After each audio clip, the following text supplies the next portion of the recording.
Update 1 on Tropical Storm Calvin, which has just formed off the coast of Mexico, where tropical storm warnings are in effect. As of 9 PM UTC, June 12th, it had winds of 40 miles per hour and a pressure of 1005 millibars. It's at 15.6 degrees north, 95.6 degrees east, and has really flared up in those latest frames. We'll look at the satellite imagery a little bit later, and has now rightfully gained tropical storm intensity, though I don't think it's going to last for very long. A landfall is potentially going to happen very soon, but if it continues to stall, it may not. It may just hug the coast of Mexico over the next 48 to 72 hours, by which point we expect it will have dissipated. Either way, it's going to move slowly, and it's going to be a big rainmaker for the coast of Mexico. Flooding and landslides certainly a possibility. It's 47 miles southwest of Salina Cruz, 100 miles east-southeast of Puerto Escondido, and 124 miles southeast of Oaxaca.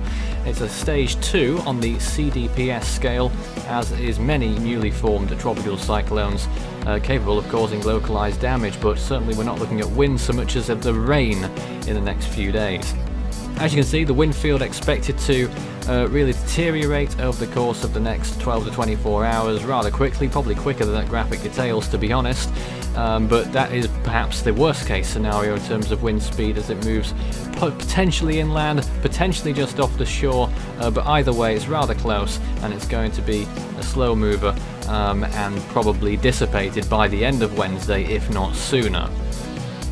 Sea surface temperatures, however, are pretty good right now.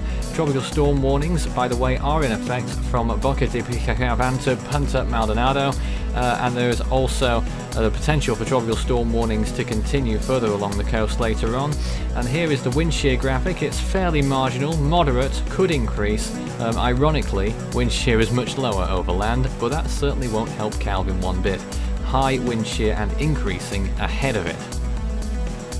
And this is why it's a tropical storm right now. You can see the latest visible imagery showing a significant flare-up in those last few frames. It was looking awful about 12 hours ago, but it's picked up its game, and as you can see, it's just about good enough to be called a tropical storm, at least without direct observations.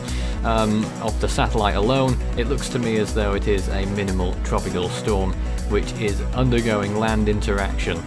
And as you can see, some convective activity to the west of the system as well attached to it there, which will be delivering more rainfall along the coast of Mexico further along over there to the west.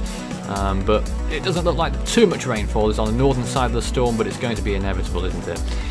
This is Tropical Storm Merbok, which made landfall near Hong Kong, less than 25 miles away actually, to the east not so long ago. That's now moving inland over China, and is likely to weaken to a tropical depression very soon. Could regenerate into a tropical storm in the East China Sea as it moves towards the Japanese islands.